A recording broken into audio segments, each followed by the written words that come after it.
Drawing repetitive elements in perspective feels impossible freehand. It's very hard to get it precise intuitively. But what if I told you architects use one simple trick to get it right every time, even without a ruler? I use this perspective drawing technique all the time because it's simple to use and will save you a ton of time and headache when drawing repeated and modular elements such as columns, arches, facades, or bridge pillars. The thing is, we can usually draw it very nicely and easily, and we can eyeball it, and we can get away with eyeballing it when we draw it just like in 2D, like this. The tricky part comes when we try to translate that into a perspective. And the problem why that is because of foreshortening, as the depths and the distances seemingly get shorter and shorter and shorter as they get farther away from the viewer, is what makes it kind of tricky to eyeball it and to guess it in perspective without any auxiliary construction. So you can have this worksheet or you can have a loose sheet of paper. We'll do it together and then we'll apply it right away to two different scenarios with these electrical poles. So let's draw something like a square. Something like a square. Let's call this a square. It might not be a perfect square, but let's call it a square. So basically I'm repeating this process, right? And let's say I want this square to be repeated in the same, just like I would duplicate it in the same size to the right hand side. So I extend basically the trajectory to the right hand side.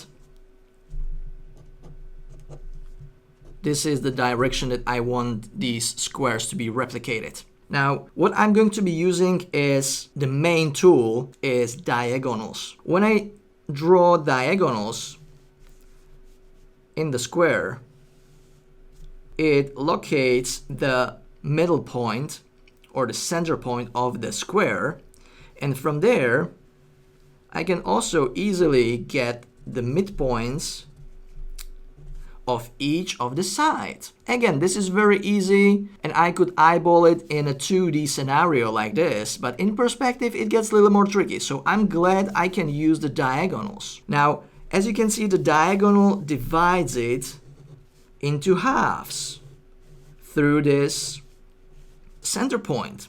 So it can divide it, or I can use it to actually multiply by 2. And because I want to multiply it in the right hand, towards the right hand direction, I will use this bottom corner, let's call it point number 1, and I will use this midpoint, let's call it number 2. And if I draw a diagonal starting from 1 going through the point 2, just like that, all the way to the top line, it will actually tell me where the next square is. And this is going to be the half between the two squares. So this is how I duplicate that square to the right hand side. I can also extend the center line, and I can repeat the process going from this point through this point.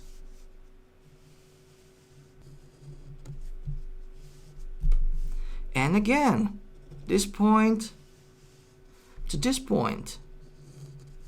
I'm taking this distance, let's call it x, and I'm actually recreating it here, as well as here, as well as here. Is it 100% precise? It's not. I'm drawing it freehand. Of course, there are imperfections. That's part of the game. The most beautiful thing about this is that we can apply this to perspective. I didn't have a square, maybe it is a square, maybe it's a rectangle. I had that as a starting point. I divided it through or with diagonals to find the center point. This time I connected the center point to the vanishing point, so I know how it converges to the vanishing point. And then I use this diagonal from, again, point number 1 through point number 2 all the way to the top line to tell me where the next rectangle like this would be. And then I repeated the process. And you can imagine this being, let's say, a facade of a house. We might even draw arches in here and create kind of an archway. I've tried a simple technique like this on this side. So this is exactly the same technique. This is a very quick, rough imagination sketch, but the techniques, the principles still apply the same. Absolutely freehand within a few seconds. So with the second page of the worksheet, we'll have two different scenarios, right? It's the same sketch. The starting point is different though. In here, we have electric poles in the first and second position, and we want to multiply them at least to get to number 3, 4, 5, maybe 6. As a starting point, I'll use a pencil for the construction lines. So I want to multiply it just like on this image. I have 1, 2, 3, 4, 5, 6, maybe 7 of electric poles going and receding to depth. So the first thing I want to do is to connect the bottom parts all the way to the vanishing point and basically outline that first segment or rectangle just to see what is actually the surface that I want to replicate, duplicate, multiply, whatever we call it. So I'll draw the two diagonals. And actually, before I do that, let's do a quick test. If I were to estimate a middle point somewhere there, I would probably go, just by eyeballing it, I would probably go somewhere here. That's my guess. But when I actually use diagonals, I found out it's actually a little bit down, a little bit farther away from me, which is surprising, and it's not really natural. It's not something that we are naturally good at estimating. We usually elongate all the things and extend them in depth, even though they should get shorter, and the midpoints are really confusing in this. Now, when I have that, I can also get the center point and connect it with my vanishing point. And that gives me this point, which is the important point for multiplication. From here, I can go from the first bottom point through this midpoint with another diagonal that already tells me where the third pole will be. And from here, I can just very quickly now replicate this process. So this is number 1, 2, we have 3, we have already 4, we have 5, we can have 6, 7. Let's stop at 7. 5, 6, 7. To finish the electric poles, even with this horizontal piece, I grab this endpoint and connect it to the vanishing point, so I know how, again, the width is also getting shorter.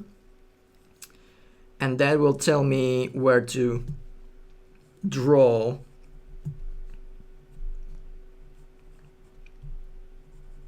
the top part. So now, the second scenario is the same image. But as I said, we have a pole number 1 and number 5. So, what we're trying to do here, let me demonstrate 1, 2, 3, 4, 5. Nice. So we have pretty much the same as we had before. But we have number 1, which is this, and we have number 5, which is this. And we want to fill in the middle parts, 2, 3, 4, but correctly in perspective. So again, if you see this in a 2D and it's a normal rectangle, it's pretty easy to eyeball it. Yes, it would be, but it's not as easy to do it in perspective. That's why we would use the diagonals at first,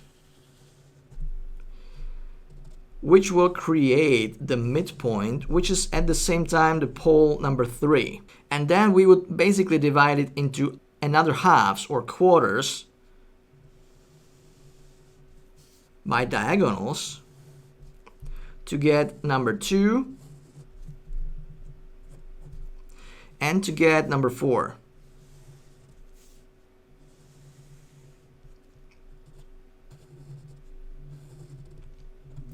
Now that I make all these lines, and I will be making all those lines in perspective, again, I'll start with a pencil. I'll outline the whole thing. Again, fun exercise. Having this rectangle in perspective, try to guess on the top or bottom side where is the midpoint, geometrical midpoint. Try to guess it, make a little mark. My guess is somewhere here. If I were to eyeball it, this is my guess. Now, I'm going to double check with the diagonals.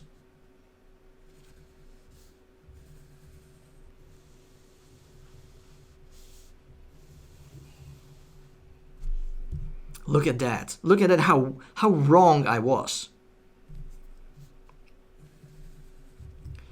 It's actually here.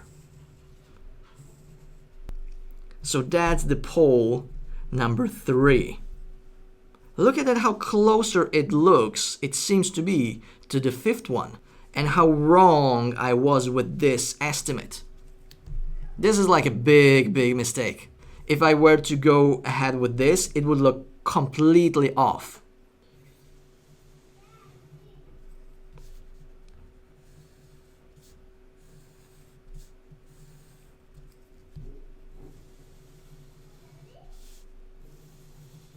Okay.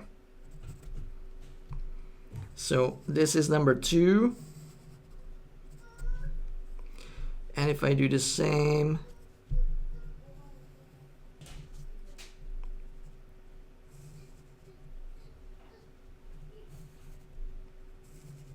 this is number 4. So 2 and 4. We can do the top piece as well. And now I'm quite confident to go in with ink.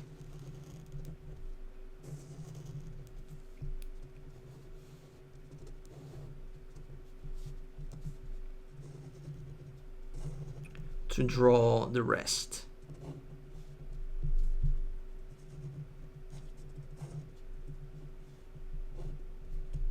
Right? So there we have it. And it will be interesting to compare. Do they actually bring the same result? Because it's the same image, same worksheet. If I compare them and align them for you to see as well, no cheating, I try to connect these. This is really, so the second one, third one, fourth one. Look at that. We got really pretty much the same results. Can you see it? No matter which way you go or what's the scenario for you, this leads to the correct resolution of this receding in depth, in perspective. All right? Give me a quick thumbs up if this makes sense, if this worked for you, but more importantly, if you got it, if you got the point, if you now know what to do with it when you encounter this situation anytime in future.